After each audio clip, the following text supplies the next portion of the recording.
I will just ask for Ismail to undo your microphone. And I'm muting you now. Say Assalamu alaikum, Ismail. Assalamu alaikum. Assalamu wa rahmatullahi wa barakatuh. Right, Ismail, do you have anybody with you? Can you put your camera on, or you can't put your camera on? Oh, I can put my camera on. If it's possible, then it'll be better to see you there, inshallah. You said you can? No. Can you put it on, please? I have put on. Isn't it working? I don't know, can't see you. Where are you? Can you see yourself? Yes. Don't know.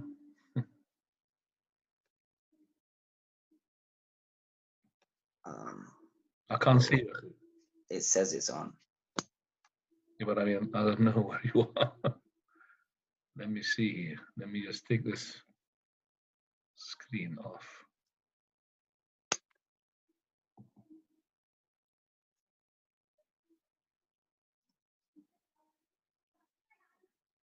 Okay. Ismail. You put your name as Ismail, isn't it? Yes. Yeah, I could see you now. Yeah, all right. Here, inshallah. Right. Would you like to go ahead and start from saying the date and the page number? Jazakallahu khairan.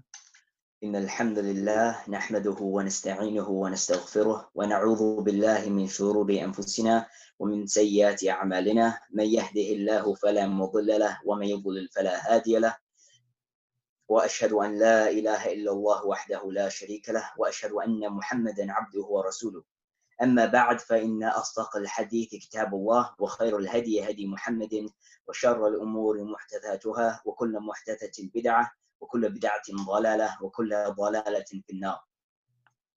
Tonight, on the 9th of Sha'ban in the year 1441, corresponding to the 1st of April in the year 2020, we are in the chapter of marriage, in the sub-chapter of the rights of the woman upon the husband on page 406.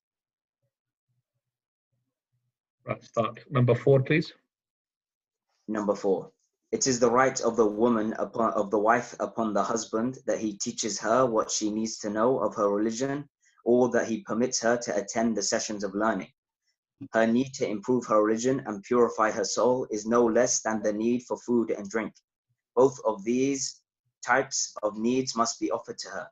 Allah has said, يَا أَيُّهَا الَّذِينَ آمَنُوا قُوا أَنفُسَكُمْ وَأَهْلِيكُمْ نَارًا وَقُودُهَا النَّاسُ وَالْحِجَارَةُ. O you who believe, ward off from yourselves and your families a fire whose fuel is men and stone. The wife is a member of one's family. Protecting her from the hellfire is via faith and righteous deeds. However, righteous deeds require knowledge and understanding to ensure that they are performed and practiced in the manner prescribed by the Sharia. Bismillah ar-Rahman ar-Rahim. Alhamdulillahi Rabbil Alameen. Wassalatu wassalamu ala ashrafil mursaleen. وعلى آله وأصحابه أجمعين وعلى من تبع هداهم إلى يوم الدين.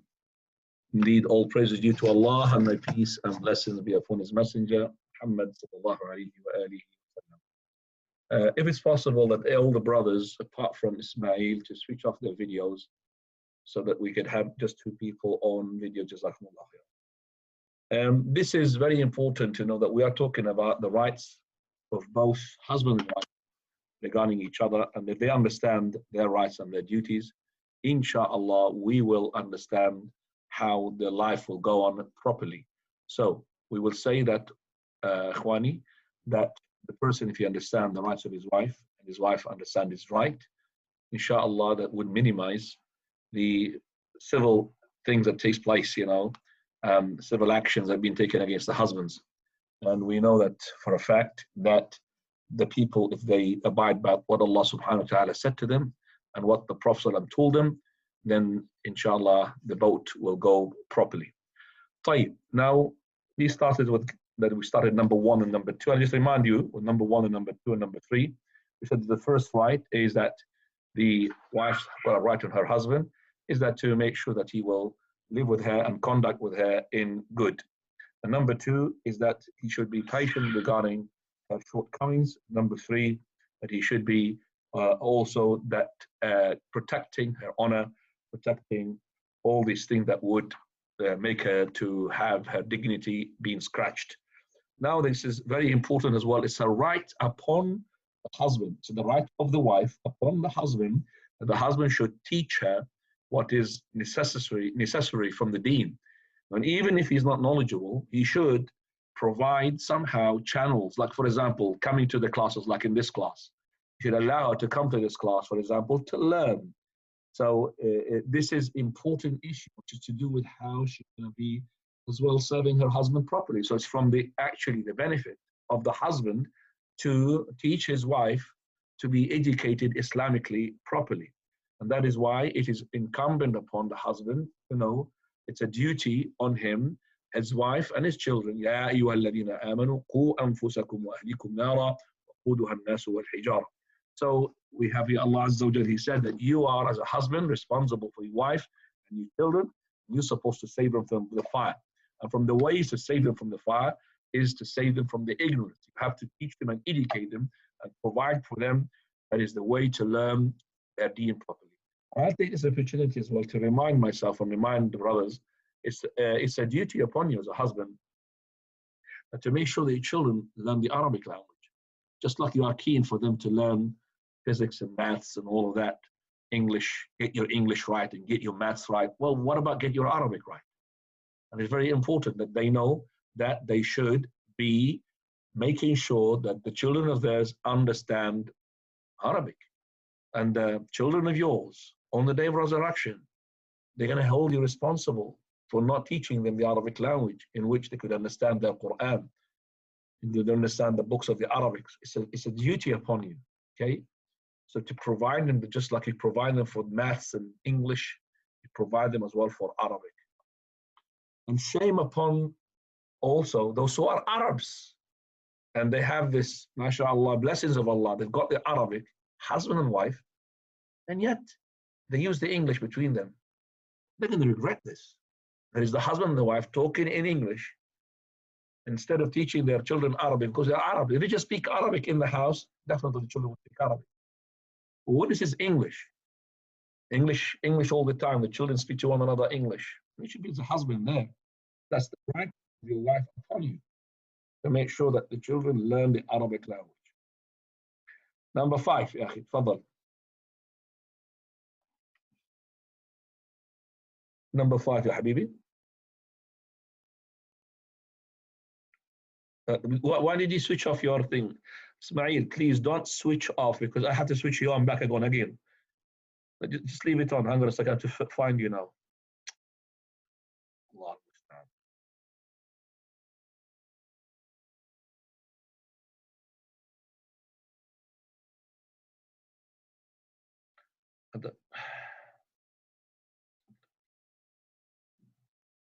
Ismail. Okay, can you just leave it on, okay, please? Okay, I just unmuted you now. No, just don't. You can't do anything. It's me. Just don't touch anything. Number 5. It is also. Ismail, did you hear what I said? Don't Yes. mute yourself. You understand me? Don't mute yourself, because I can't unmute you all the time. I have to find you. Okay. Number 5. Now. It is also a right of the wife upon her husband that the husband orders her to abide by the religion of Allah and regularly perform the prayer. Allah subhanahu wa ta'ala says, وَأْمُرْ أَهْلَكَ بِالصَّلَاةِ وَاصْطَبِرْ عَلَيْهَا, and enjoin the prayer on your family and be patient in offering them. So this is a husband's as well. The wife's right upon her husband. Rights to the husband and wife. And that is to make sure that he will command her. Is there somebody next to you talking, by the way? Ismail. No. Is somebody next to you talking? No. Okay. Right. There's somebody there. Hang on a second.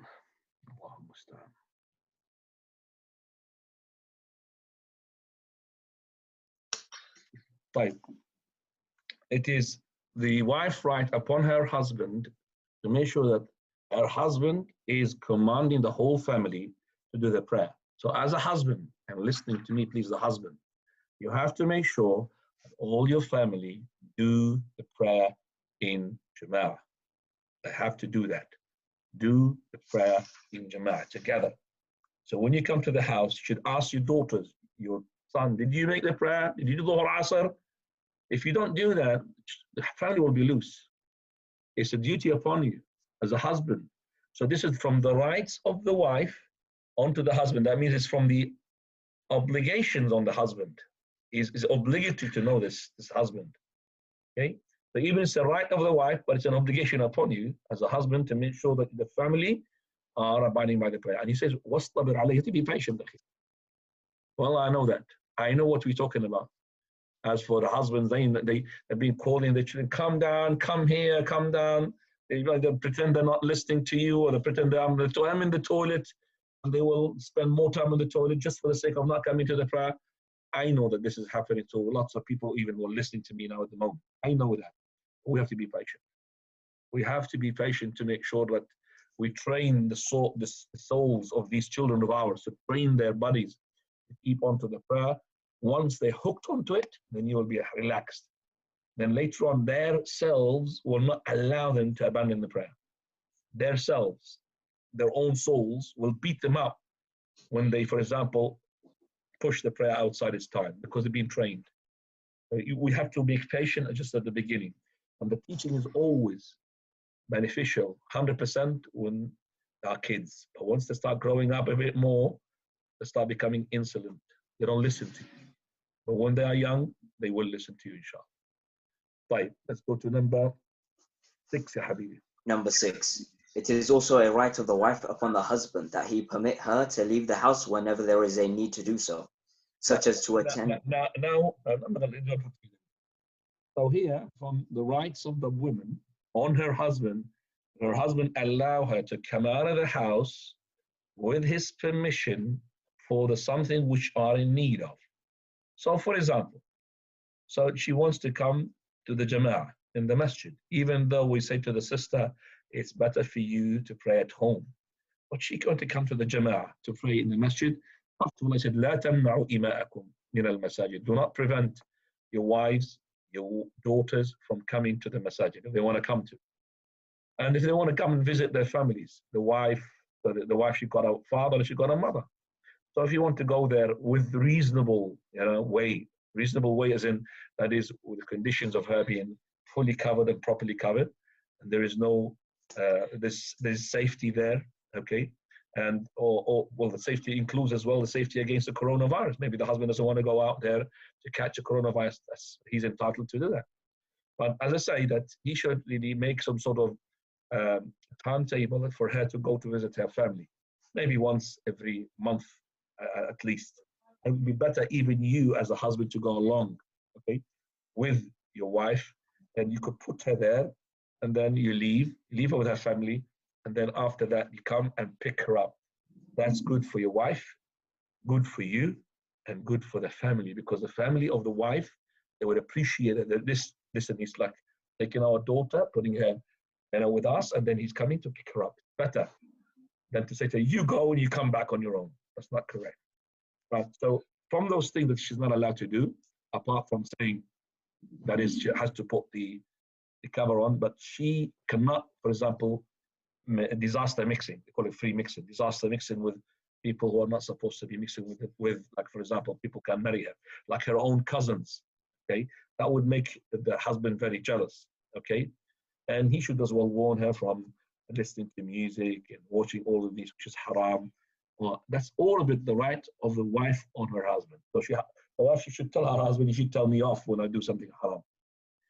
Right, number 7, please. Number 7. It is a right of the wife upon the husband that he not spread about her private matters, and that he not mention her shortcomings. Okay. Okay, so this is from the right of the wife on her husband, that is, he should not disclose her secrets, things that she doesn't want other people to know. This is the privacy rights, okay? And from those very important privacy rights, that you do not say to other people, what do you do with your wife? I'm talking about the marital relations. So you could go and disclose what you're doing on the bed. And that's what the Prophet ﷺ, at that time, he forbade. The hadith of Asma bint Yazid radiallahu anha, she said, I was with the Messenger sallallahu alayhi wasallam, and with the Prophet of Allah, some men and women. So he said, the Prophet of Allah, maybe some of you go and tell about others what he's doing with his family, that means with his wife or with her husband. Maybe the woman as well telling what the other women what her husband is doing to her. So the people, those showing a frown face, like they are really embarrassed faces, basically. So Asma, she said, by Allah, yes, Messenger. They do, men and women. Men, they tell their friends what they're doing with their women, with their wives to the men. And the women, they tell the other women what their husband is doing with them as well during those times which are they on their own. So he said, the Prophet of Allah, he said, do not do that. For very, it is like a shaitan met shaitan female, so shaitan male met a shaitan female on the road, and they have made the intercourse together on the road while the people are looking. So you are exposing your private matters. Some people, even boast about what they're doing with their own wives. Allah, what sort of thing you're going to boast about? Allahul Musta'an. This is between, imagine your wife is listening. Would she be comfortable that you're talking to others what you're doing with her? Right, number 8. Number 8. It is a right of the wife that the husband seeks her advice in matters, especially in matters that particularly concern her and their children, thereby emulating the Messenger of Allah sallallahu alaihi wasallam. The Prophet sallallahu alaihi wasallam would seek advice of his wives and would follow their views. An example of that nature is what happened on the day of Hudaybiyah, when... Right. Basically, it is from the right of the wife on her husband that he should consult her. And we find that all the time the husband take the platform and that's it. It's like there's nobody there. So if it's to do with matter of your work, maybe, I don't think that she's going to be having a headache to involve her in something she doesn't understand. But sometimes you give her like the taste that she's there with you, no problem. But when it's something to do with that she's concerned about, like the children matters, so it is very important to consult her, like naming the child. Naming the child, it's the right of the husband. Yeah, but the right of the husband, it doesn't mean that you go and tell your wife, you got nothing to do with the name of the child. I'm going to name the child. That's going to bring heat, going to bring argument, and going to bring later on as well problem. So you could, as a husband, clever enough to choose the name that you want, and at the same time to make your wife convinced and sharing that name. So she's with you. She's suggesting that with you. Okay? So, but for the women to say, okay, one child you name it, and one child I name it, that's not correct for the wife to say. It's the right of the husband, but husband, he must consult the wife as well. Because maybe the wife, she will tell him something that he did not have in his mind. She would tell him, for example, oh, by the way, that name, I've heard from such and such sheikh that it presents something which is not good. He might change his mind. Okay? So sharing things regarding the common affairs like the house and the children is very good. See, the Prophet ﷺ, he set a very good example of consultation here. And that is when the Prophet of Allah, he had made the truce of Al-Hudaybiyah. Truce of Al-Hudaybiyah basically is that the companions, along with the Prophet ﷺ, came to make Umrah in Mecca, still under the stronghold of Quraysh, the kuffar, the idolaters. So when they came up close to Al-Hudaybiyah, which is the borders of Mecca, it's about 13 miles away from Mecca. Okay, the border. Quraysh told them that you cannot enter. And they sent them, okay, a person after a person to negotiate with the Muslims. The last one was Suhaib ibn Amr. Suhaib means easy. And the Prophet, as soon as he saw him, said, Allah made your matter easy. When he came, he made a deal, okay, with the companions. Now remember that they were on the border of Mecca. The companions were with the Prophet on the border. So they are now in a state of ihram. So the men, all of them, they were having what? The clothes of ihram. okay? And they haven't shaved, they haven't done anything. They're still labbaik Allahumma labbaik. So they want to do the tawaf, okay? And then after that, the sa'i, and then they will shave, and that's it, they will be okay.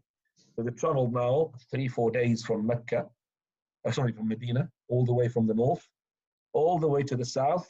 So that's about 200 miles they traveled, okay, 200 miles, even more than that, 240 miles.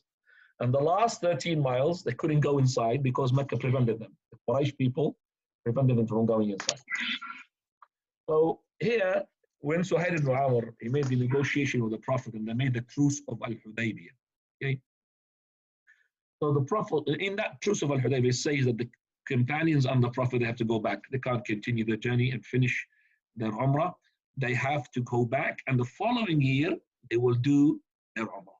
But the following year, they will do the Umrah of theirs. So what happened here is that when the deal is finished and Suhail went back to Quraysh, Prophet of Allah, he said to the companions, and by the way, the Prophet of Allah, every time he wants to offer his salah, he will go inside the border, just about a couple of steps inside, and he will offer his prayer because he can't reach Kaaba. Because of that, doing this is just like praying in the Kaaba, but it's not praying in the Kaaba because he's not able, is to pray inside his prayer. It's like praying in the vicinity of the Kaaba, but he's not able to go to the Kaaba. So the Prophet of Allah told the companions, that's it. The animals he brought, slaughter them and shave your head, and that your Umrah is done. Companions were sort of shocked here. Came all the way from Medina, 220 miles, 4 days traveling. The last bit we can't go in because of Quraysh. They told us to go back and to come the following year. That's not justice. Okay? That's when basically the Prophet ﷺ, he's told them something and they're not really fulfilling what they're supposed to fulfill. They're not really listening to what the Prophet ﷺ is telling them. So he said to them, go and slaughter your animals and shave. None of them went. They were really upset because how can Quraysh impose upon them what they don't want to? So basically, when this had happened, the Prophet was saddened. He went to Salama. His wife was with him. She traveled with him. Salama, radiallahu anha, she was known to be a very intellectual woman. So he told her, the Prophet of Allah, of what happened. The companions are not listening to him because of, told them, khalas, shave your head, and we can't go to Kaaba and finish. So she said, Messenger of Allah, do you want this? Do you like this to happen? So the Prophet of Allah, he said, yes. Said, okay, just go out, don't talk to any one of them. And then slaughter your animal and call the barber, shave your head, and that's it. So the Prophet ﷺ went, slaughtered his animal, okay, and shaved his head, and he did not talk to anybody, okay. And when he did this, companions saw that the Prophet of Allah is serious about it. He shaved and he slaughtered his animal. So straight away, all of them, they did the same. And they started racing each other to slaughter their animals and shave their heads. And it says the narration, he said, even some of them were sort of being, can you just translate for me the last bit, Ismail, to see that they translated it correctly or not? The translation is correct, is that they almost sort of killed themselves out of grief and sorrow. They did not listen to the Prophet ﷺ as quickly as possible. So it says, to the point that they were almost killing each other due to the rush. Okay. Not really. This is not correct translation. They were killing each other because of the gham. Gham means they are saddened. Why didn't they fulfill the command of the Prophet ﷺ as soon as he told them? Because they thought the Prophet ﷺ would change maybe his mind. They thought they came all the way to here, and to submit to such a agreement is not from the justice. And by the way, the agreement in itself, if you look at it, you will say there is no justice in it. It was all of it on the side of the Quraysh, not with the Muslims. Like for example, the first one in them, it says there that they're not supposed to go to make their Umrah. Second thing is that if one Muslim, if one Qurayshi wants to embrace Islam, the Prophet of Allah and the Muslim should return him back, don't accept him. But if it's the vice versa, that means a Muslim committed apostasy and went to kuffar Quraysh, they don't have to send him back. I mean, that's not justice, but the Prophet will accept it. The Prophet accepted that. The deal did not talk about the women. The truce did not talk about the women. So the women, it was a different case. If a Quraysh woman, kafir, she wanted to embrace Islam and to come to the Prophet, she could come even without a mahram. So Allah Azza wa Jalla in Surah Al-Mumtahina said, فَامْتَحِنُوهُنْ. Just test them. A Muslim, accept that you don't have to return them back. So the women, they were not part of the deal. Okay? So that's alhamdulillah to show you that Prophet of Allah made a good consultation with Salama, and soon as Salama, she told him to the Prophet what she should do, Prophet of Allah had done it, and basically the companions straight away followed the example of the Prophet sallallahu alaihi wa alihi wasallam. Right. Go to number 9, please. Number 9. It is the right of the wife that the husband returns home immediately after finishing the night prayer and does not stay out talking until the late hours of the night. Okay, this is from the right also of the wife onto her husband. That if his work is not worrying during the night, he works during the day. So the night is hers. Unless she says and she accepts for him to go. But we find, you see, two things here. The husband is always during the night not giving, not always, which is most of the time, not giving the wife her right. And also when the husband wants to give her right, he's in the house, the wife, she is not giving her husband the right. She stays in the kitchen or watching the TV. So the husband is there, he can't see his wife. And if the husband stays with his friend during the night, she starts complaining. So you're both having complaining here because none of them is doing the right thing. As a husband, you have the right to stay after the Isha. Sometimes the Prophet of Allah, he had made some, he stayed after Isha with Abu Bakr radiallahu anhu. Okay, which is, you could call them his in-laws. Okay, he stayed with Abu Bakr radiallahu after Isha. But that was not like the trend is all the time. Same thing if the husband is inside the house, the wife should be now, putting husband as priority, not the kitchen and washing the cups and washing the kids and all of it. Okay, husband's priority now. Okay, if the husband let her go ahead and do it, yes, but always, you have to find these little things and bits and bobs. These are the ones who create problems between the husband and the wife.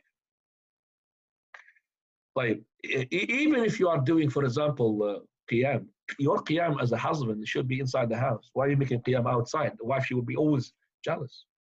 Always jealous. Aisha, she was even jealous from the Prophet because he left during the night.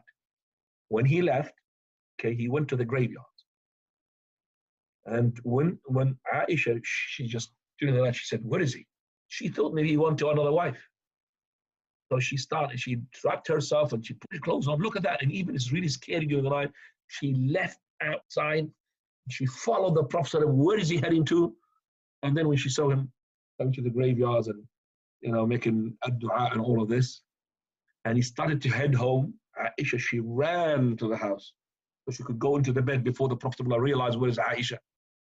So she went inside the house and, the Prophet came to the bed, but he could see that there is somebody there out of breath. I mean, she could hide herself, but she can't hide her breath. The Prophet said to Aisha, what happened, Aisha? Did your shaitan come to you? Do you think Allah and His Messenger will betray you? Do you think Allah and His Messenger will betray you? I mean, do you think I'm going to go to another woman? Another wife? This is your right. But this is, basically, these are all the women are jealous. And the jealousy makes it beautiful life as well. If your wife is not jealous, then there's a problem. If she's jealous, it's not a problem, but it will become a problem if it's too much jealousy as well. Number 10. Number 10. It is a right of the wife upon the husband that he treats co-wives, if any, in a just and equitable manner. He must be equitable and equal with respect to food, drink, clothing, housing, and spending the night in their beds. It is not permissible for him to be unfair, unjust, or wrongful in any of these matters. As such is forbidden by Allah. Just read it slowly because I want to stop you. I can't stop you too fast. Okay. So it's from the right of the wife of her husband, if he's married to another wife, is to be just, unless one of the wives, she gave up her right. So if one of the wives that usually it is the second wife, Very rare it's the first wife. Second wife, which, for example, say I just take one night every week. If that is the case, with the condition of that, then it's no problem. But if he married and then there's no condition there, then he has to divide the nights. 2 nights for her, 2 nights for her, 3 nights for her, 3 nights for her. Okay? Prophet sallallahu alaihi wasallam, he had a permission from Sauda. Sauda, she scared that because she got old, the Prophet would divorce her. She said, Messenger of Allah, keep me, because she want to be his wife even in Jannah. But keep me with, inshallah. And my night, I give it to Aisha. It's her friend Aisha, and she's from her group. And also she knows the Prophet loves Aisha. She said, my night is for Aisha. No, the other wives, they can't complain, because this is the right of Sauda. Also, when the Prophet ﷺ got ill, before he died, all the women, they agreed that the Prophet ﷺ to be nursed in the house of Aisha. That's why he died in the house of Aisha. All the wives, they have agreed that Aisha, the Prophet can be nursed instead of taking the Prophet from one house to another house, and he's ill, it's too much. Okay, he stays with Aisha, because Aisha's well, she got 2 nights as well. Fine. These are the rights of the women over the men. So if you want to live happily, you should be striving to do these rights as a husband. And also the women, she should be not focusing upon the shortcomings of her husband. So if, for example, that he had fallen short in fulfilling one of these rights, she does not treat that as an, okay, I will fall short as well regarding your own rights on me. But he should do her best to be the best, and that would make the husband feel that, hang on a second, I am not doing justice to my wife. And this is how houses will settle, how the family will settle. And just today I've been involved, husband and a wife, okay, just because of they are talking to each other. I've just been involved. I'm just trying to calm things down. The heat is, just keeps going on, up and going up and going up, because both couple, they don't understand the rights of each other. Now we come to the right of the man over the woman. Further. The rights of the husband upon the wife. Number 1. The right of the husband upon the wife is great. The Prophet ﷺ pointed out its greatness in the hadith recorded by Al-Hakim and others from Abu Sa'id. The right of the husband over his wife is so great that even if she were to lick his wound, she would not have fulfilled his right. Subhanallah. Listen to this. He's saying, the Prophet ﷺ, that the right of the husband over his wife, if it's to be that he's exuding pus, or he's got wounds where there is pus coming out of it, and she can lick that pus, which is disgusting, she still will not be doing his full right. So this is it's a big right upon her. And the clever woman is the one that she would uphold the commands of Allah subhanahu wa ta'ala and his messenger. The one she would give her husband the right and correct way of things regarding his rights. So if she strived in his obedience, because his obedience will make her to go to paradise. Prophet Allah, he said, listen to this hadith. If the woman is to pray her 5 daily prayers and to fast her month, which is Ramadan, and then to protect her private part, meaning not to, a'udhu billah, start to chit-chat with men and other men, which she's not lawful to do that, and she had obeyed her husband, it would be said to her, enter paradise from any gate you wish.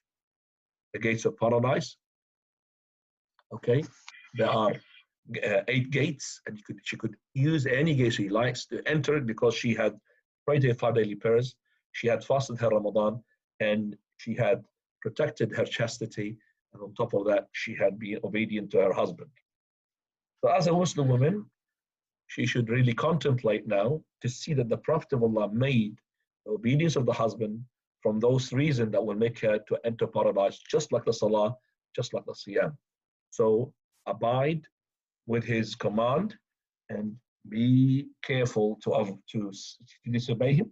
Probably the disobedience of the husband will lead to the anger of the Almighty subhanahu wa ta'ala. Prophet ﷺ, he said, by the one in whose hand is my soul, no man would call his wife to the bed, to the intercourse, he refuses, which is we call it sexual harassment, then the ones who are in the heavens, that means the angels, would be the ones in the heavens. They would be angry with him. They would be in the heavens. It could be Allah Azza wa Jal, and also the ones in the heavens. It could be the angels.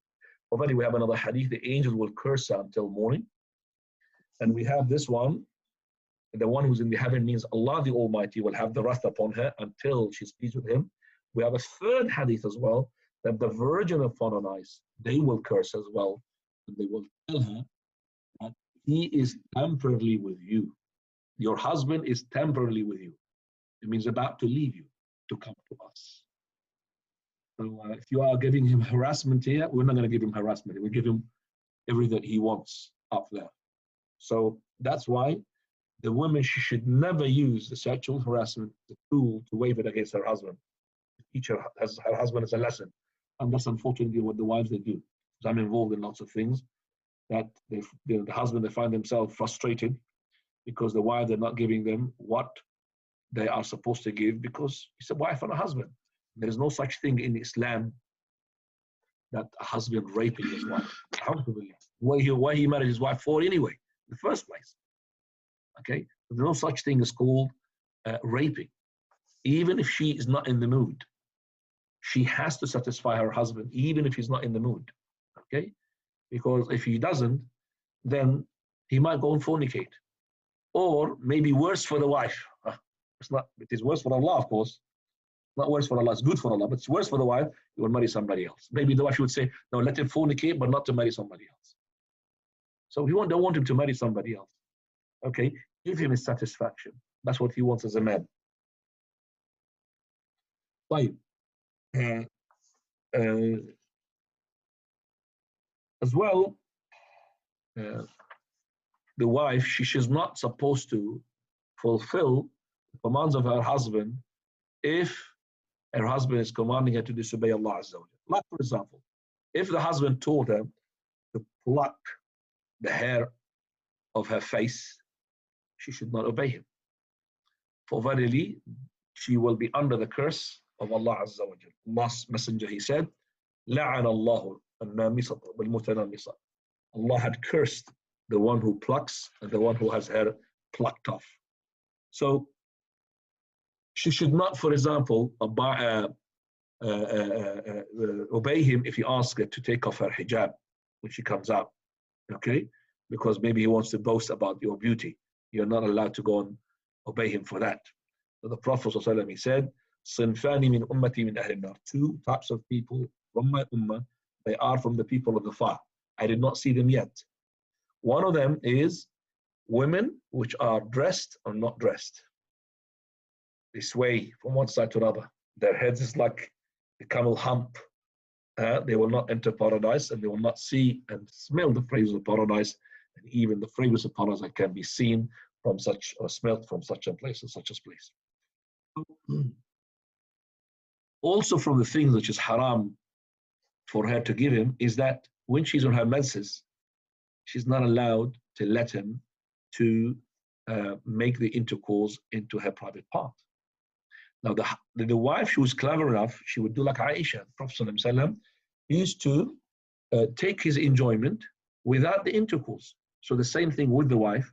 She could just dress herself, make sure that the private part is covered, and the husband is allowed to do what he wants as long as he does not make the intercourse, because intercourse during the menstruation is haram.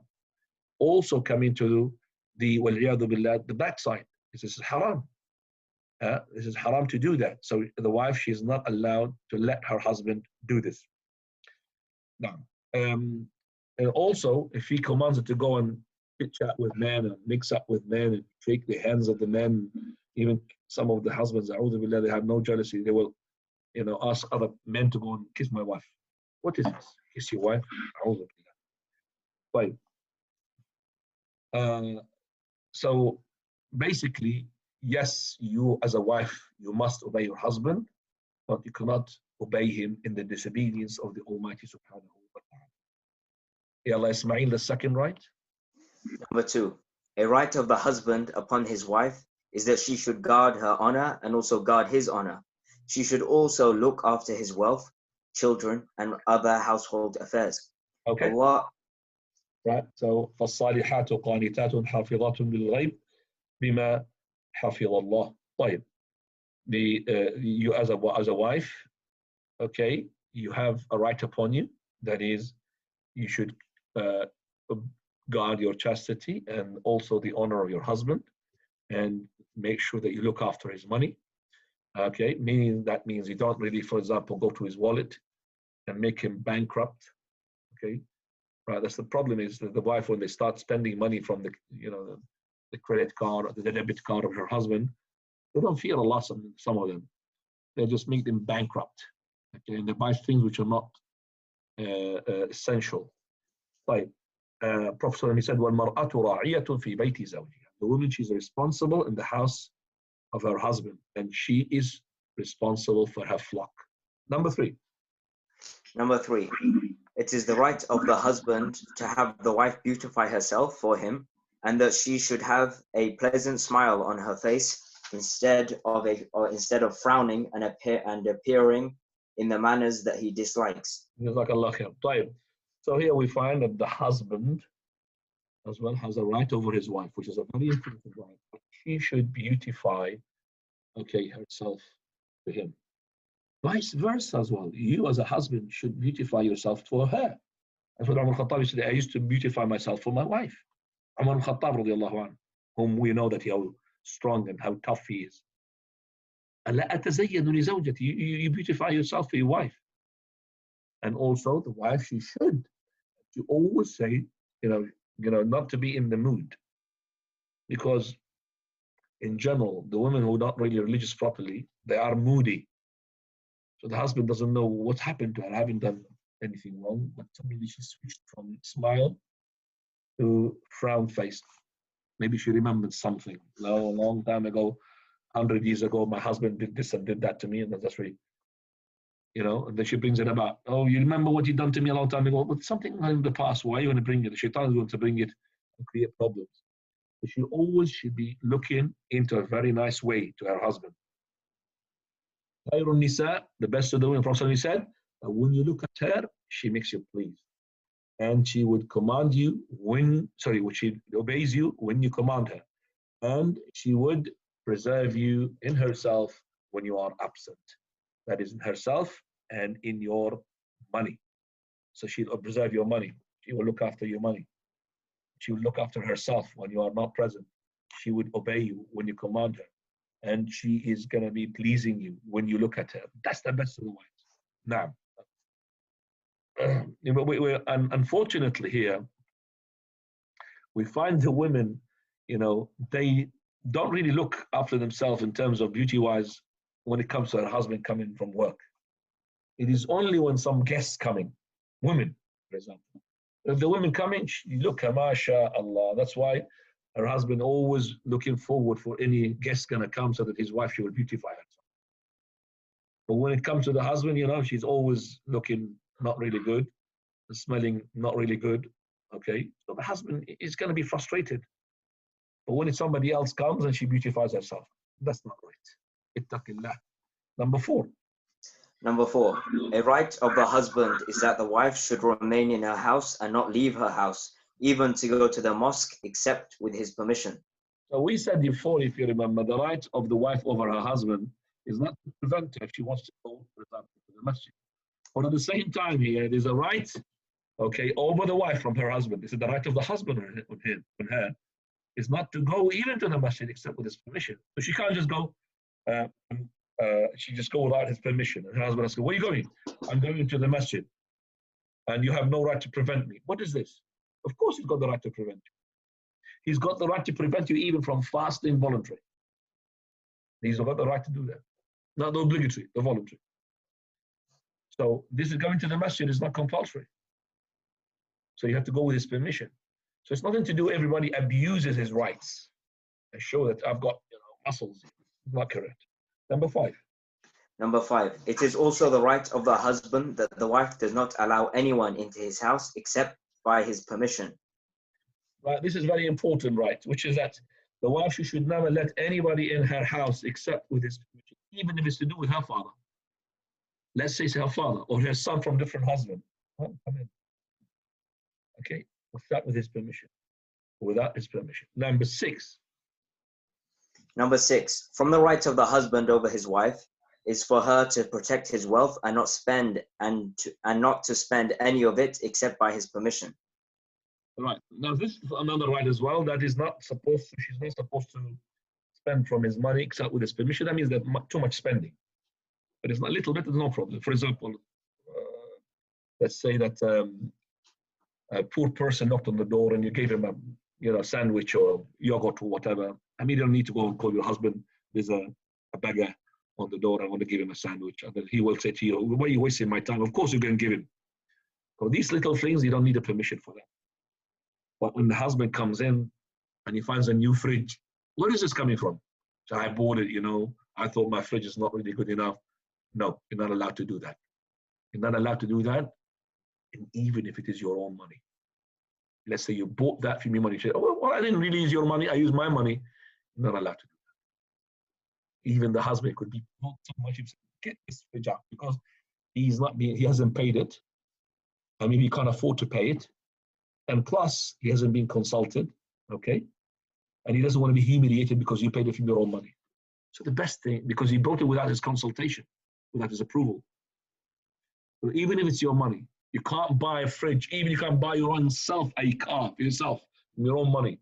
You have to have permission from the husband. But little things, it's no problem. Number, says here, 8, 9? Number 7. Number 7.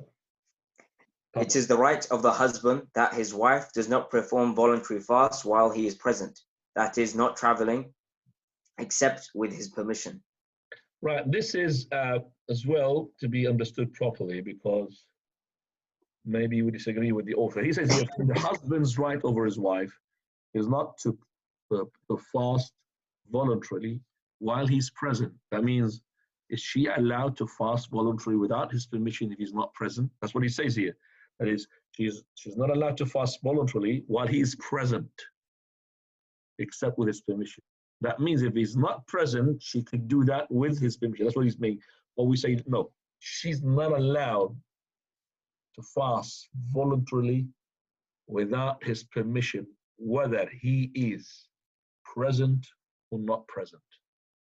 The word meaning present here has got no meaning. Because is here that being present is obvious. She's not going to fast until she tells him. Because you see, I'll give you what I mean by this. Somebody say, why? She's not there. Why? He's not there. He's not going to, for example, enjoy himself with her. Why she needs her permission to fast? And she knows, for example, he's not coming today. It's coming tomorrow. Why should she take his permission? No.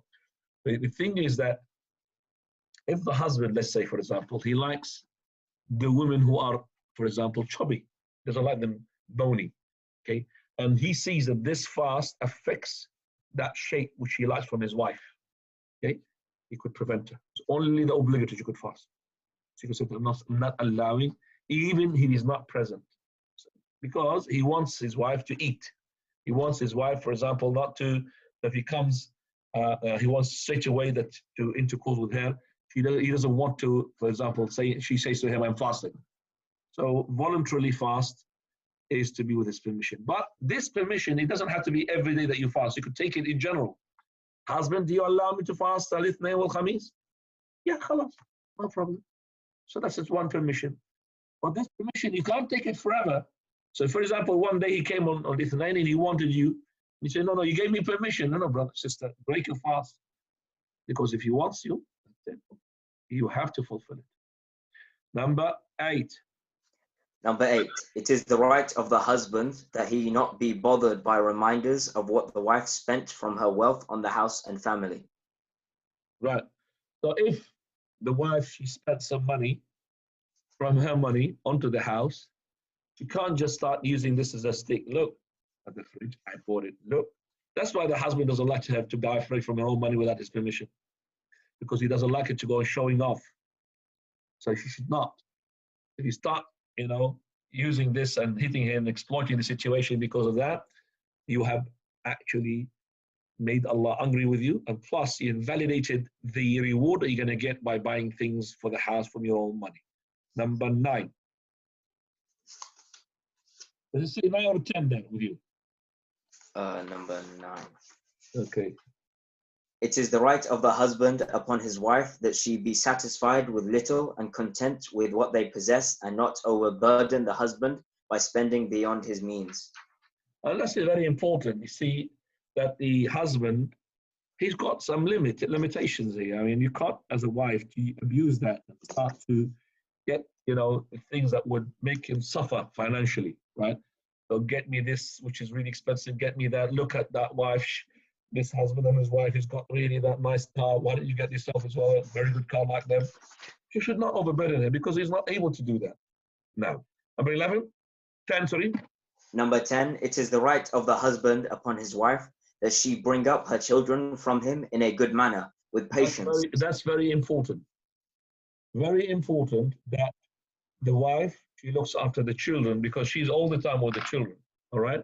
And and also she should not be angry on the children in front of him. Behind his back, no problem.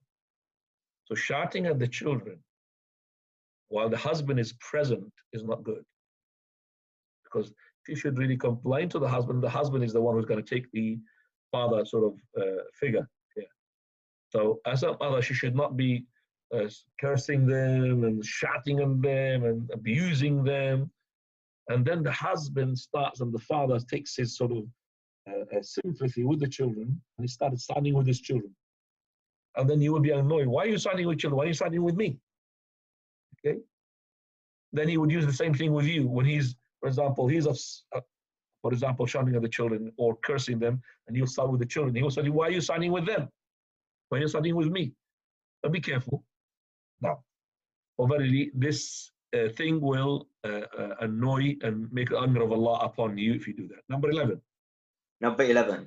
Among the husband's rights is that the wife must treat his parents and relatives well. Right. One who is unkind.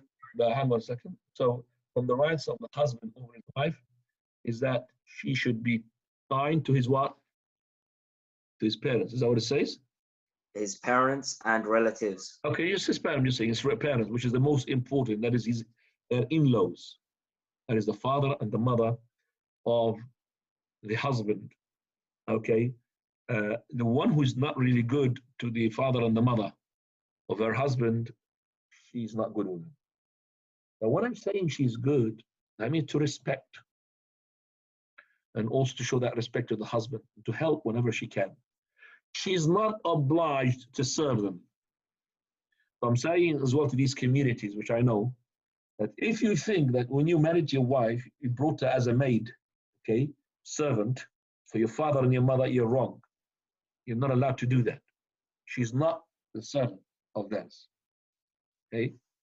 If she wants to do that willingly, yes, but you have no right. You go and hire a servant and pay money and let them to serve the father of yours and the mother of yours, which they have right upon you, but they don't have a right upon her as your wife to go and serve them. Yes, to be nice to them. The difference between being nice and different from being, I have to go and wash their cups and do all of that. It's not on your wife. Number 12. Number 12. The husband's rights include the woman not keeping herself from him when he desires her. Say the hadith, please. The Prophet ﷺ said, if a man calls his wife to his bed and she does not come while he spends the night angry with her, then the angels curse her until the morning. The Prophet ﷺ also said, when a man calls his wife to satisfy his desire, let her come to him, although she is occupied at the oven. All right, I've explained that before, and just wanted to read the hadith for you to know that women, even the last bit he said, what? Even if she's what? Occupied at the oven. Yeah. Even if she's at the tanur, when they bake the bread, you have to be there, your eyes on it, because 1 second extra, 2 seconds, it will be burnt. So you have to be there all the time. You can't really keep your eye away from the bread. But even if that is the case, husband called you because he wants you now, not say even to him, the bread is on the fire. You should go and fulfill it. Switch off the fire and leave. Okay? I'm not saying set the house on fire, I don't care. No. To the fire and go to him to fulfill his need. Number 13, please. Number 13. It is a husband's right that the wife keep his affairs and the affairs of his household private, not spreading to others anything of those matters. It's exactly the same right as we have said before, so we don't need to disclose any secrets, especially the secrets of the bed. Go to number 14. Number 14. It is the right of the husband over his wife that she covet him and try to remain with him, not asking for divorce without any due reason. Okay, any woman who asks for a divorce without due reason, she is a hypocrite. Okay, she is a hypocrite. Any woman who asks her husband for divorce because maybe, okay, he wants to go and marry somebody else, she has no right to do that. She is a hypocrite. A'udhu billah. If he wants to marry somebody else, he says, if you marry somebody else, I'll divorce you. That's hypocrisy. Al-mukhtali'at hunna al-munafiqat. So you have to know. It's haram. Even if he wants to marry somebody, it's haram. Okay? Go and tell him that, like a hint, I will threaten you. You go and marry, khalas, bye-bye, outside the house. A'udhu billah. As a woman, you have to know that this is the right of your husband to go and marry somebody else. You have to be patient. You have to train yourself to be patient. And at the same time, if the husband wants to marry somebody else, please make a marriage. Stop making this as a game to keep a threatened head that I'll marry somebody else if you don't do that. A'udhu billah, what is this? So the marriage now of the second wife became just like to discipline your first wife. That's not correct as well. You want to marry, you marry. Okay? So you go on. But we say that the person, as I'm telling you, as if the women are listening to me, sisters, if your husband keeps saying to you, I'm going to marry on you, I'm going to marry on you, believe me, he's not going to make married. The one who gets married is the one who just seeks things underneath the table. And then suddenly is, oh, I'm married. But the one who says, I'm going to marry you, then we say in Arabic, if a man starts to go and wants to hit you with a stone, and he start looking, where is the biggest stone? Where is the stone I'm going to hit you? It's like trying to look for the biggest stone, he will never throw. The one who wants to throw a stone, he will pick up any stone and throw it. They go, oh, no, this one is not big enough. This one is big enough. It's not going to throw. So I would say to the wives, the one who's just doing like this, he's just bluffing. Right, alhamdulillah. So this is now, these are the rights of the men over the women. So any woman, she wants to be happy, and not just this happiness in this dunya, but also the eternal happiness, which is in the hereafter. And she should be striving, being patient to fulfill the rights of her husband, and also to keep a closed eyes regarding the shortcomings of her husband. By this, the love will stay there. By this, the houses will be settled. By this, the whole society also will be settled. And the mothers, as a mother, you should as well know that it is incumbent upon them to make sure that their daughters are acknowledging these rights of the husband. So when the daughters are growing up, they are already being indoctrinated. That means they are being taught by their mothers the rights of their husband. Each mother, she should remind her daughter of these rights before she gets married. This is the sunnah of the Salaf women. For verily, Amr ibn Hajar, the king of Kinda, Iyas bint Auf al-Shaybani, that when he wanted to get married, to get engaged to Kinda, so when the time for the marriage took place, so basically what happened, the mother of Umama bint al-Harith, she got her on the side, and she told her what she should do regarding her husband. So she taught her. So she said to her, please for me read Ya Abdullah, Ya Ismail, the wasiyah, the recommendation of the mother of Umama. She said, my dear daughter, if advice were left for the virtue of etiquette, I would leave this for you. However, this is a reminder for the negligent and support for the intelligent one. If there ever were a woman who was not in need of a spouse due to the wealth of her parents and their strong need for her, I was indeed the most not in need of it. But women were created for men, and men were created for women. My dear daughter, you are leaving the environment that you came from and the life that you grew up in to an unfamiliar setting and a companion you have not bonded with. You have become, by his authority over you, a watched person and a servant. Be a servant to him, and he will soon be a servant as well. Adhere to 10 characteristics for him, and he will be a treasure for you. First and second, be submissive to him with satisfaction, and listen well to him and obey. Third and fourth, be aware of what he sees and smells. Never let him see you looking ugly, and never let him smell anything but a good scent from you. Fifth and sixth, be aware of his times for sleeping and eating. Being continually hungry makes one burn, and lacking sleep makes one cantankerous. Seventh and eighth, be prudent with respect to his wealth, and guard over his servants and dependents, and manage well issues of money, and arrange well issues of dependence. Ninth and 10th, do not disobey him in any matter, and do not expose any of his secrets.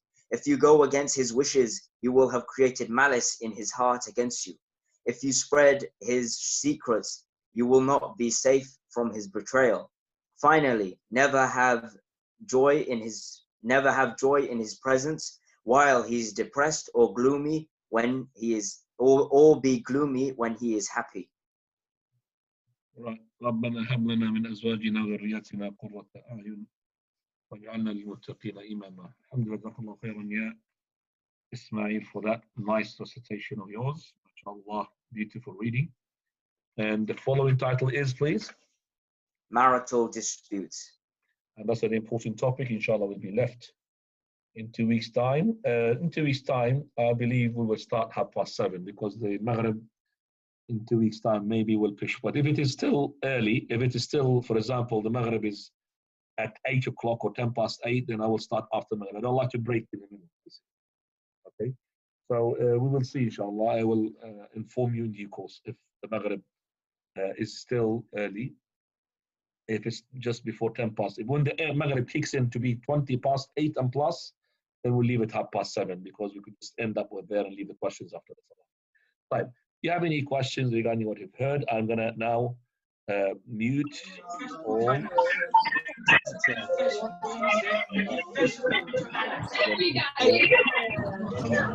person who wants to speak is allowed to unmute his microphone. I've got lots of noise there when I unmuted everybody. Right, if you could really now unmute, you're able to unmute your microphone. Okay, and the chat, let me just chat as well, make you allowed to chat. So now you are allowed to send questions, but I'm not able to look at the question, but you are allowed now to send messages as well. Okay, do you have any questions? Who's that?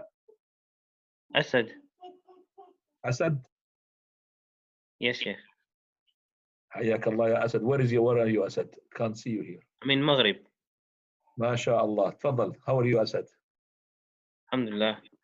تفضل. Sheikh, I want to ask you the text that brother just read earlier, if it's possible to know that in Arabic. Which text? About the 7, just before you finished. Oh, you mean the 10 recommendations? Yes. You want to read them in Arabic? Please. Okay, you got wife, which is an Arab? Yes. How much are you going to be paying me for that? How much are you paying? Okay. Basically, this is the wasiyah of Umama bint al-Harith. Wasiyah, for those who do not understand Arabic, please excuse me just for the 2 minutes. أوصتها وصية بيّنت فيها أسس الحياة الزوجية السعيدة وما يجب عليها لزوجها، فقالت: أي بنية، إن الوصية لو تركت لفضل أدب لتركت ذلك لك، لكنها تذكرة للغافل ومعونة للعاقل. فلو أن امرأة استغنت عن الزوج لغنى أبويها وشدة حاجتهما إليها كنت أغنى الناس عنه، ولكن النساء للرجال خلقن ولهن خلق الرجال.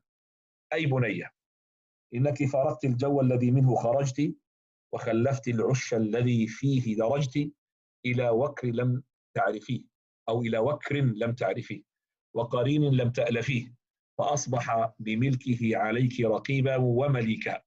فكوني له أمة يكون لك عبدا وشيكا، واحفظي له خصالا 10 يكن لك ذخرا. أما الأولى والثانية فالخشوع له بالقناعة، وحسن السمع له والطاعة. وأما الثالثة والرابعة فالتفقد لمواضع عينه وأنفه، فلا تقع عينه منك على قبيح، ولا يشم منك إلا أطيب ريح. وأما الخامسة والسادسة فالتفقد لوقت منامه وطعامه، فإن تواتر الجوع ملهبة، وتنغيص النوم مغضبة. أما السابعة والثامنة فالاحتراس بماله، والإرعاء على حشمه وعياله. وملاك الأمر في المال حسن التقدير، وفي العيال حسن التدبير. وأما التاسعة والعاشرة فلا تعصين له أمرا، ولا تفشين له سرا، فإنك إن خالفت أمره أو غرت صدره، وإن أفشيت سره لم تأمني غدره. ثم إياك والفرح بين يديه وإن كان مهموما، والكآبة بين يديه إن كان مسرورا. جزاك الله خيرا. I'll go to the other questions. جزاك الله خير شيخ. جزاك. السلام عليكم شيخ. السلام عليكم. How are you? Alhamdulillah.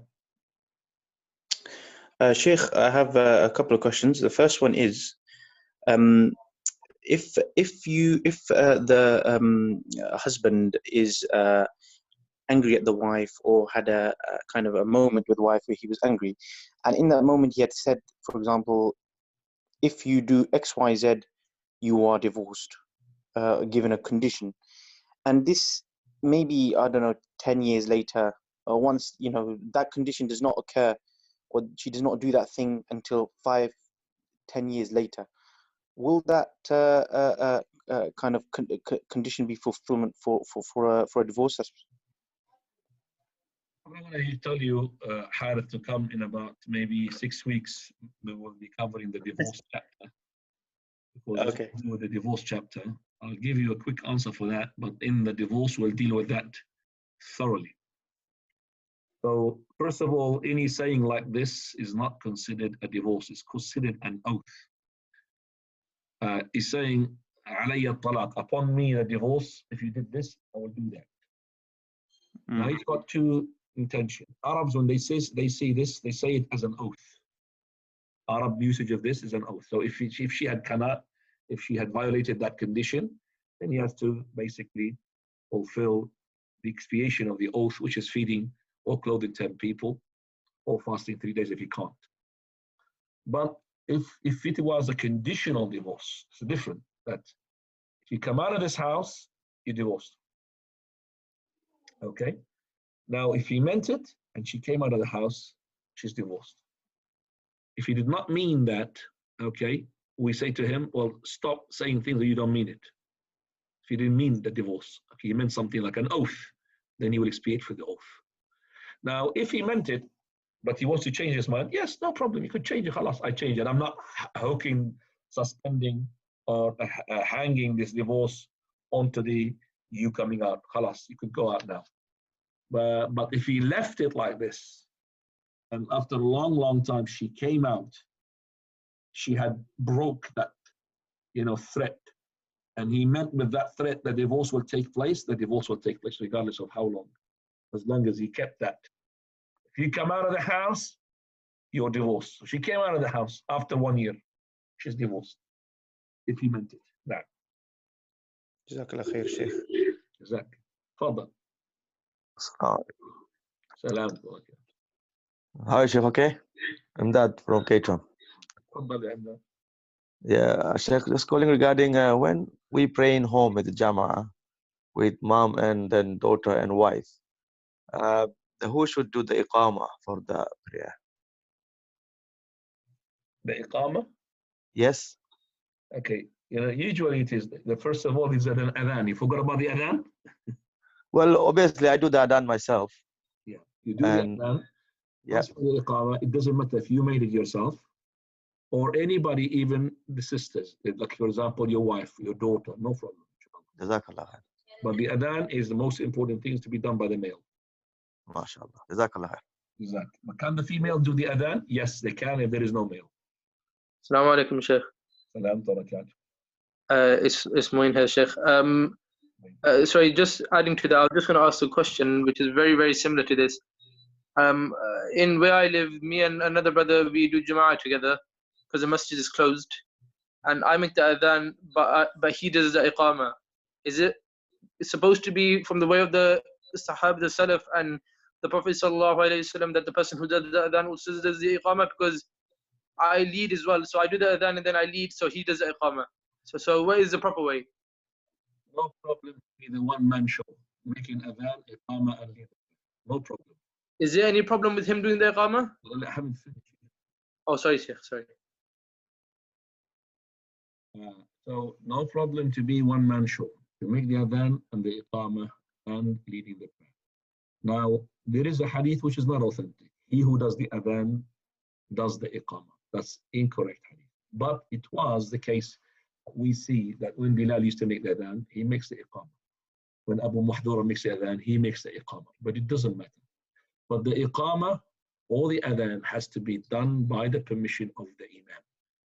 So even if it is the mu'adhin who made the adhan, but he's not the imam, he may not start the iqama except with the permission. The permission of the imam is to do it. So if he made the adhan, it's no problem. The other guy who is not leading the prayer to make the iqama, or he is leading the prayer to make the iqama, it doesn't matter which one is which. As I said, you could do it, but usually is the case is being at the time of the Prophet, the one who does the adhan does the iqama. But it doesn't mean he has to do the iqama, the one who does the adhan. The most important thing to bear in mind has to be done with the permission of the imam. Now, Jazakallah. Now, Assalamu alaikum. Salam barakatuh. How are you, Sheikh? Alhamdulillah. I have one question. So when we pray Jamaat with my wife, so can she stand beside me or does she have to stand behind me? When you If I pray with my wife, I can do Jamaat. Okay. Can she stand beside me or does she need to stay behind? She has to stay behind you. She have no option to stay beside you. Men behind women, it is not because the women are strangers and the men they are allowed to marry, or we don't want them to be together. No. This is the salah. Men has to be in the front, women has to be behind. Whether this woman is your wife, your mother, your daughter, your sister, it doesn't matter. She has to be behind. As what you see in the haram, unfortunately, I call it the family prayer, where you find mingling men and women. You find them, it's not where outside the haram, not inside the haram. Inside the haram, alhamdulillah, there is segregations. But outside the haram, chaos taking place. Men and women praying together, mashallah. I call it salah jama'iyya. I tell you, it's feet to feet, shoulder to shoulder. What are you doing? What are you doing? What is this? And they're strangers as well. That's not correct. Allah al-Musta'an. It's incorrect. And the women as well, they have to make sure that they are not praying in front of the men. You cannot find a woman praying. The man cannot focus, cannot concentrate. The woman, she is bowing in front of him like that. You cannot. And the woman has to, because the women are oblivious. The women are, they don't know. It's like a sheep. Behind it, there is a wolf. The wolf is going to capture the sheep. They're going to kill it. So as a woman, she cannot pray in front of the male. Even if that male is her husband, she cannot pray. No. Jazakallah. Sheikh. Fadal. Yes. Sheikh, can you hear me? Yes, I could hear you. This is Fazal Ibrahim from the United States. How are you guys doing? Alhamdulillah. We are having the same coronavirus as you are, guys. We are the epicenter, as you know. We are having it really bad. So may Allah protect you and all of us. And give us. You're really very, very bad. Yes. A lot of, I think up to, I don't even know the number now, I can't keep up, but around the globe, we are the highest number now in the earth of cases, of cases and of deaths. Yesterday we had 380 deaths yesterday on its own. Subhanallah. Yesterday we had, I think, around 700 in one day. That was the highest one day number here in the States. Even worse than Italy. Even worse than Italy. We have surpassed Italy. It's all of it to do with the government. They did not do the proper thing at the beginning by locking down the country. And here I take this opportunity to remind the brothers who spoke ill about Saudi Arabia, who took the best measures, Jazakumullah khairan, that they have very few cases. Believe it or not, 7-8 cases of death, that's it in Saudi Arabia. A whole death because they locked them up. Anybody goes out, 10,000 riyals, which is equivalent to 2,000 pounds, 2,500 pounds now, of worth money. That is a fine if you're being caught going out. So basically, Fazal, Yani Ibrahim, maybe you've got lots of old people in your town, isn't it? Well, in Florida, I think it's where we are here in Orlando. For those who are listening, we have the on the average the oldest Americans living in this state, the largest amount of oldest Americans living in this state. Yes. Yes, that's fine. That's fine as well. And some people told me that the government deliberately maybe did not put the curfew because of they want to release the pressure on the NHS. That's why they let it go, and they want to get rid of some of the old people from the system. Right. Well, the problem here in the States, it's 50 states in America, and unfortunately, the federal government, Mr. Trump, has not done things universally. So each state is doing their own thing. Alhamdulillah, the governor of Florida today has made an order that all of us must be in some type of shutdown. For a long time, he was resisting, but an hour ago, he announced for the next 30 days, the entire state will be ordered to stay at home. Go ahead with your question, Fazal. Nah, thanks for taking my question. So going back to one of the questions that was asked yesterday a couple of times regarding if you're praying, you forgot a pillar and then you remembered within the prayer. So for example, you're praying Asr, you forgot to do the ruku' in the second rak'ah, and in the last rak'ah, you remembered. You said you have to go back. Our question is, where do you go back to? Do you go back to the second rak'ah and start Fatiha, or do you go back straight to that ruku' that you missed? No. You go to the whole rak'ah. That rak'ah is invalid. Let's say that you have done the first rak'ah correctly. The second rak'ah, you made a mistake by the second sajda. You've done the Fatiha correctly, the ruku' of the second rak'ah correctly, and the first sajda is correctly between the two. When you forgot to make the second sajda and you left, and then you remembered in the last rak'ah, you go and make the second rak'ah complete. You don't go to the sujood of the second rak'ah. No. You could go to the sujood of the second rak'ah if you just remembered straight away without going to the third rak'ah. So for example, you got up and, oh, I didn't do the second sajda. You go back and you do the second sajda because you didn't go up to the other rak'ah.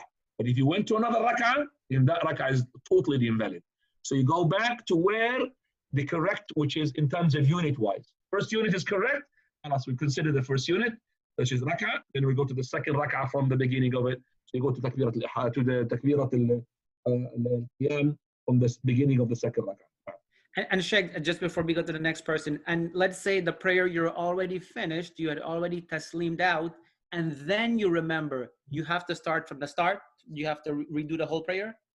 Okay, if you have finished your prayer, then you have to do it from the start, because you finished your prayer. Jazakallahu khairan, Sheikh. Jazak. Sheikh, assalamu alaikum. Hassan from London. Yes. Okay. I've got a question, but can I just read one that someone else has posted on the chat as well, if that's okay? Yeah. I'm not looking at the post at all. All right, my question is basically, you mentioned something about plucking for the woman is haram. Is that for only the eyebrows? What if they're getting like a mustache or something? Aren't they allowed to unpluck that? Right. I have deliberately said, if you remember in my lecture, that I said plucking the face. I did not say plucking the eyebrows. Yeah, because the opinion that we hold is the opinion of those shuyukh, like our scholars from Sheikh al-Albani, because the word an-nams, an-namisa, an-namsu is izalatu sha'ri min al-wajh, which is removal of the hair from the face.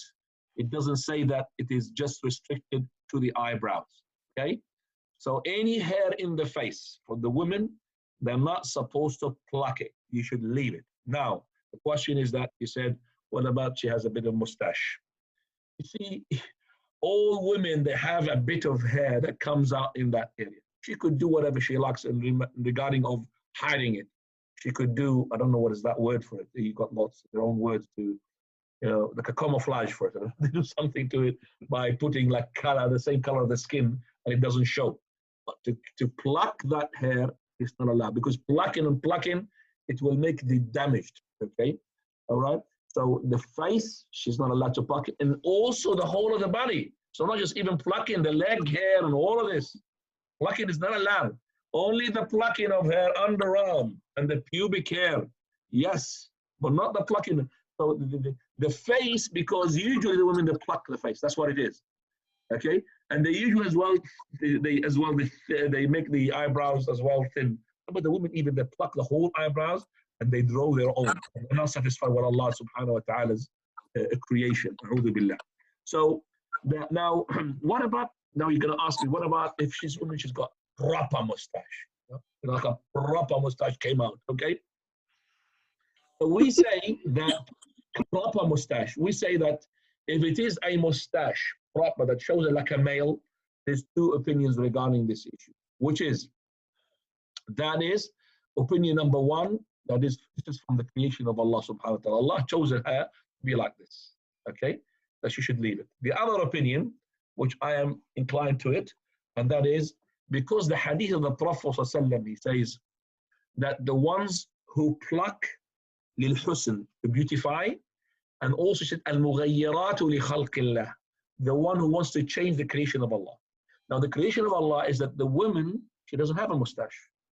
So when she takes out that proper mustache, she's not changing the creation of Allah.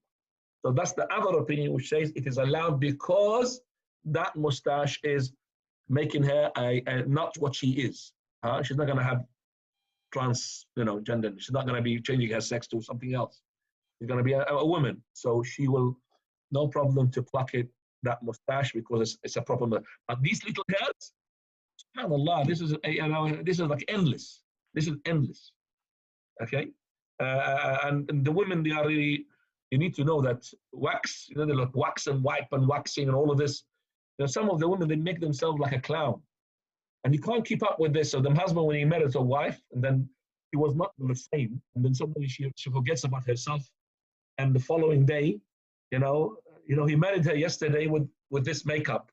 Suddenly when she had a wash, she's a different person. I didn't marry you, I married somebody else. Okay, so the woman, she has to be careful about this. Some of them, they really go so extreme that she looks like a clown. So beautification, yes, they beautify themselves, the women, but in the right way, not in the exaggeration way. No. Okay. And the question on the chat is, it says, Sheikh, if a husband is not giving the wife her rights, how should their children respond? Should they intervene or should they be quiet? Always the children are called children, unless one of the children is an old child. So if he's an old child, he's a mature, he knows, he should be careful in getting himself involved. Should never be siding on any side. Should never. But if he sees that his father is wrong or his mother is wrong, okay, he should really be careful of addressing this, because one of the parents said, you are always siding with your father, or you are always siding with your mother. And then you will be the one who's going to be the loser. But you could get somebody involved and you tell him as a son or a daughter what you think, and who is right, who is wrong. And that person will be an outsider to get involved. Like, for example, the brother, your uncle, okay, the brother of the husband, or the father of the husband, even better, the grandfather. That would be, inshallah, involved, inshallah. But you have to be careful. Now. Sheikh, is Zahid here again. I got a question about the rights of husbands and wives. Should we teach the children before they get married these rights, or is it okay to learn afterwards? And secondly, if we didn't know the rights of the husband and the wife when we got married, and we made a lot of mistakes during our time, how do we repent for that? Okay, the question number one regarding that, if person wants to teach his children before or after, should be before, of course. But unfortunately, because our system here, it teaches math, English, and physics. They don't teach us religious concepts. So it is very important that the father gives to his daughters or to his sons to read some books regarding the marriage, if they want to get married, especially when they get married. So before you get married, write your rights, read your as well, read your obligations. One of the women, this is hadith narrated by Muslim Imam Ahmad, which is authentic. He came to the Prophet ﷺ, she said to the Messenger of Allah, my cousin had asked for my hand in marriage. I want to know the rights of his upon me. She didn't want to know his rights, her rights upon him. She wanted to know the husband, her cousin's right on her if she got to marry him. He said to her, the Prophet of Allah, well, his rights upon you are great. Even if he had to discharge pus out of his skin and used to lick it, he did not give him his full right. She said, is that right? For very little, I don't want to get married. Because she knew that these rights are too much. I don't want to get married. It's up to her if she doesn't want to get married. But if she got married, then she has to fulfill these rights of her husband on her. Now, the second question, which is that if you didn't know about it and you got together and you made mistakes, you should repent. Well, repenting to Allah is the best way, is to fix things. So from now on, when you want to have a dispute, you refer to these rights. So if you have with my wife, for example, something, you threatened me, for example, that if you go and marry somebody else, you divorce. So I approached her now from a different angle. I said to her, it's nothing to do now with me getting married somebody else or not. What I'm worried about is your religion. Read. I'll show you the fatwa. The fatwa is the hadith scholars, that you are a hypocrite. If you are asking for a divorce just because your husband wants to ask for us to go and marry second wife, and you threaten him with that, you are a hypocrite. When she read the fatwa, she was very scared, because you are saying the fatwa of Allah. This is a fatwa, not from Abu Suhaib. This is fatwa from the scholars. You cannot ask your husband to divorce you because simply he wants to get married another woman. Yes, it is too tough for you to take it. You have to, when you have embraced Islam, when you chose Islam as your religion, when you got married to your husband, you should know. Unless you put stipulated condition when you got married, that if you got married to somebody else, you can't say that you can't marry somebody, but if you want to get married to somebody else, then I have my right to ask you for divorce. And you could ask for that. No problem, because you have a condition there. If you had married, you can't say that you are not allowed to marry somebody else. There's no such condition to stop something that Allah had made it permitted already. Now, Jazakallah khair, ya Zahra. And last question, 2 minutes we got. If a wife. Salam tarakat. Yes. Sheikh, how are you? You okay? Nah, alhamdulillah. Yes. Sheikh, one of the sisters, around 6 months' time, she had a miscarriage, and obviously during the labor time in the hospital, the baby was died before baby was come out from mother womb. So in this regard, the janazah should be done correctly, or there is no janazah for the baby? I think I just had answered this question. I just think maybe it's the same question from Brother Jamal. Yeah, right. You are right. Yeah. I answered the question on WhatsApp just before I gone on to Zoom. I said, who's he to Jamal, by the way, is this child? Who's he? Basically one of the relatives of Jamal Bhai. Oh, okay, clearly.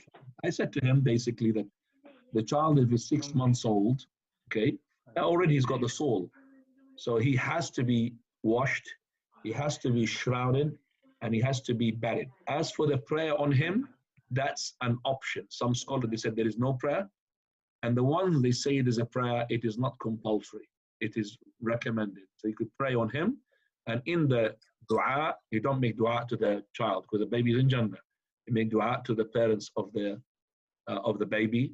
And nas'al Allah subhanahu wa ta'ala to give them patience, inshallah, for those who had lost the child, especially the mother, who's always the one that suffers because she had carried that baby for a number of months in her womb.